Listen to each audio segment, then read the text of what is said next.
This time is just being able to use a little bit more experience, kind of not putting too much pressure on myself, and kind of knowing that I've been there before, and I had some good performances in the super regionals last 2 years, but obviously not enough to get to nationals. So this year, just kind of going out and understanding that there's a lot of pressure and being able to handle it.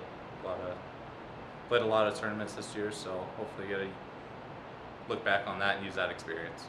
I try not to go in with too many numbers, because then if I shoot that number and it's disappointing, but I try to just take it one shot at a time, one hole at a time, just try and what I was doing with that 65 was I was trying to par the course to death and try to hit it to 10, 15 feet, and a couple of the putts went in. That's really my whole strategy. That's been my whole strategy all year, is just hit it at the pin, stroke a putt, and if it goes in, it goes in. Then just try and par the next hole, and it's worked so far. So I'll try and keep that rolling into regionals.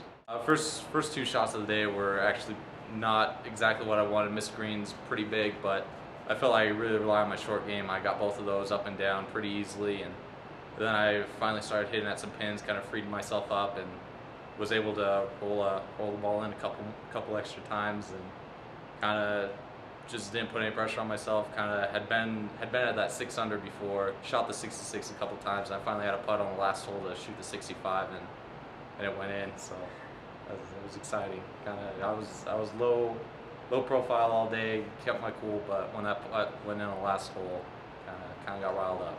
They didn't make it my freshman year, but last year they went out to San Francisco with me and got to make that. And this year they've really been able to free up their schedules, kind of come watch a lot of tournaments. My little brother plays in Oklahoma. They get to go out and watch him too, so they've been traveling a lot, put on a lot of miles this year. What does that mean to you, being able to? I mean, obviously you're from Pueblo, and Yeah. so home tournaments, they're here. But Yeah. when you get to have your parents there, especially for an NCAA event, what does that mean a little more to you? It's really cool. It's really special to get to have them there and have them experience that, and then even be able to go out after a round and be able to talk to them, walk through like what they were able to see and how much fun they had, and it's a different experience. It's definitely a lot of fun.